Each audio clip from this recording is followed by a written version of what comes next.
ერთი კვირაა BBC-ს გამოძიება მთავარი თემაა, თუმცა რაც დრო გადის უფრო მეტი კითხვა ჩნდება და ეჭვებიც ღრმავდება.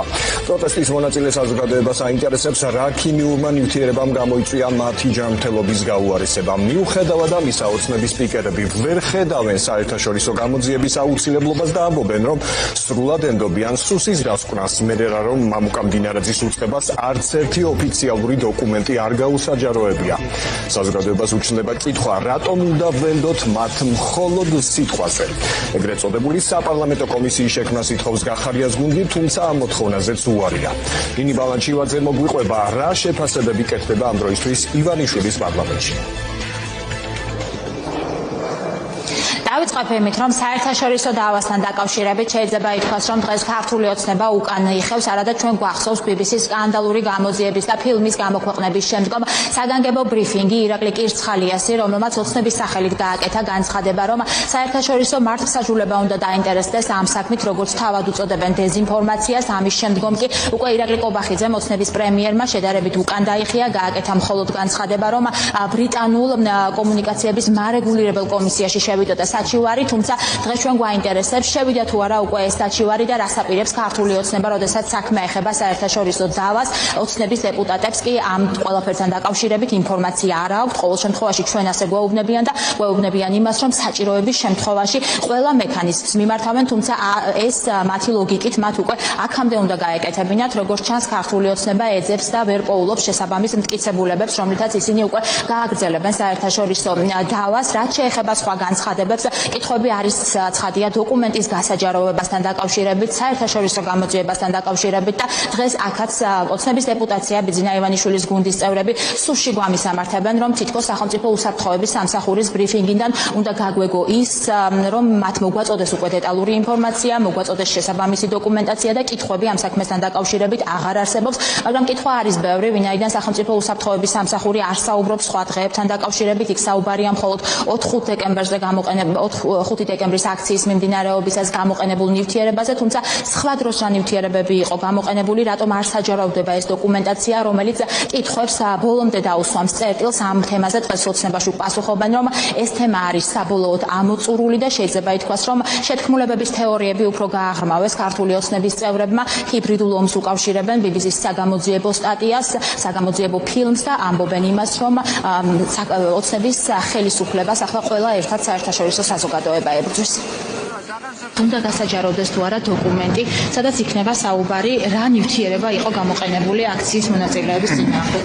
თქვენ არ მოგისმენიათ ბრიფინგი? დოკუმენტი არ გვინახავს ბატონო. თქვენ ბრიფინგი მოვისმინეთ, მაგრამ არ გვინახავს დოკუმენტი. უნდა გასაჯაროვდეს თუ არა დოკუმენტი, ეს კითხვა მაქვს თქვენთან. რა ნივთიერება იყო კონკრეტულად გამოყენებული აქციის მონაწილეების? ყველაფერი იქ თვალნათლივი იყო. თქვენთვის თვალნათელი იყო ყველაფერი? რა ქიმიური ნივთიერება იყო გამოყენებული მოქალაქეების წინააღმდეგ? რატომ არ საჯაროვდება ამ დრომდე დოკუმენტი? მხოლოდ განცხადება მოვისმინეთ, არ ვიცით დოკუმენტი. თქვენ განცხადებიდან გაიგეთ რა ქიმიური ნივთიერება იყო გამოყენებული? არა, გამოყენებული არ ვიცი მე რა ყოფილა, მაგრამ დოკუმენტი არ გინახავს და ეს არ გინახავს და სიტყვაზე ვენდოთ სახელმწიფო უსაფრთხოების სამსახურს? ყველაფერს გაცეს ვცნობ. შესაბამისი მტკიცებულება ხომ უნდა არსებობდეს? რატომ არ არის ეს მტკიცებულება ამ დრომდე? რას გავიგებთ? რატომ არ საჯაროვდება დოკუმენტი, რა ნივთიერება გამოიყენეთ მოქალაქეების წინააღმდეგ? თქვენთვის დაიხურა საკითხი, საზოგადოებისთვის არ იხურება უკაცრავად, არ იხურება საზოგადოებისთვის, იმიტომ რომ არ ვიცით დოკუმენტებში რა წერია, რა გამოიყენეთ მოქალაქეების წინააღმდეგ. საერთაშორისო დავას იწყებს თუ არა, გადაიფიქრეთ? აბსოლუტურად ყველა კითხვას გაეცა ადეკვატური პასუხი. ერთადერთი პასუხგაუცემელი კითხვა, რაც არის დარჩენილი, არის ის, თუ საქმიანობაში ვინ იყო ქვეყნის მიმართ ჩართული. აპირებთ მოქალაქეების დაკავება. შესაბამისად გამოძიება იმოქმედებს კანონის ფარგლებში და ვისაც პასუხი ექნება გასაცემი მოუწევს. თქვენ ვფიქრობთ, რომ ჰიბრიდული ომი მიმდინარეობს თქვენს წინააღმდეგ, თქვენი კოლეგები ამას ამბობენ? ამას ხატყობს BBC-ს გამოძიებაო და თქვენც ეგრე. თქვენ ვერატყობთ რომ ეგრეა და თქვენც უწყობთ ხელს ამაში? რას უწყობთ? ჰიბრიდულ ომს უწყობთ ხელ? ყველა მიმართულებით აბსოლუტურად მაქსიმალურად ვცდილობთ რომ ქვეყანა ყველანაირი დოკუმენტი, აბსოლუტურად ყველა კითხვაზე იყო პასუხი გასაცემი. ერთადერთი კითხვა რაც არის დარჩენილი პასუხგაუცემელი არის ის რომ ვინც იყო ქვეყნის სრულ საქმიანობაში ჩართული, იმ ადამიანებმა უნდა გადაიფიქრეთ. გაგესეთ პასუხი. საერთაშორისო დავა თუ თუ გადაიფიქრა ქართულმა არაფერი არ გადაუფიქრებია. აბსოლუტურად ყველაფერს გაიცემა პასუხი ადეკვატურად. სულ მალე. სიმართლე იქნა დადგენილი. ახლა ამ სიმართლის შეიარაღებულები ჩვენ სადაც მოგვეცემა და სადაც დავინახავთ რომ არის აუცილებელი და საჭირო შემდგომი ნაბიჯების გადადგმა, ამას აუცილებლად გავაკეთებ.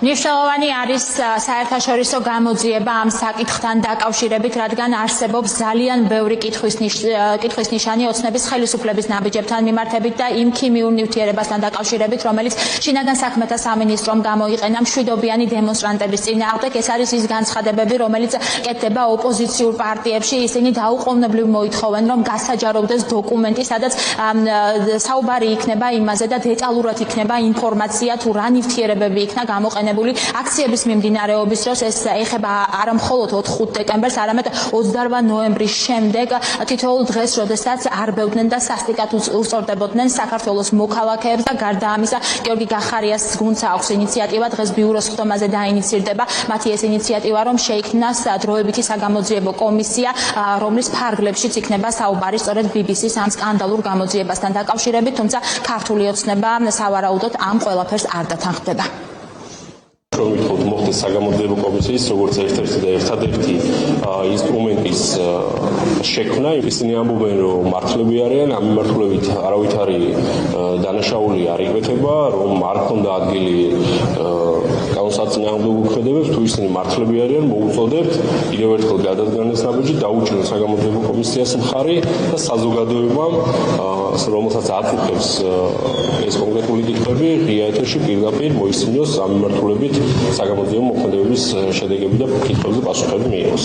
ერთადერთი გზა, რომ აბსოლუტური ჭეშმარიტება დადგინდეს, არის მაღალპროფესიული მიუკერძოებელი საერთაშორისო გამოძიება, რომელთან დაკავშირებითაც პოლიტიკური ოპოზიცია კოორდინირებულად მუშაობდა, დღესაც მუშაობს იმისთვის, რომ ივანიშვილის წინააღმდეგ პასუხისმგებლობა დადგეს რაც შეიძლება სწრაფად და ეს პასუხისმგებლობა იყოს რაც შეიძლება მტკივნეული.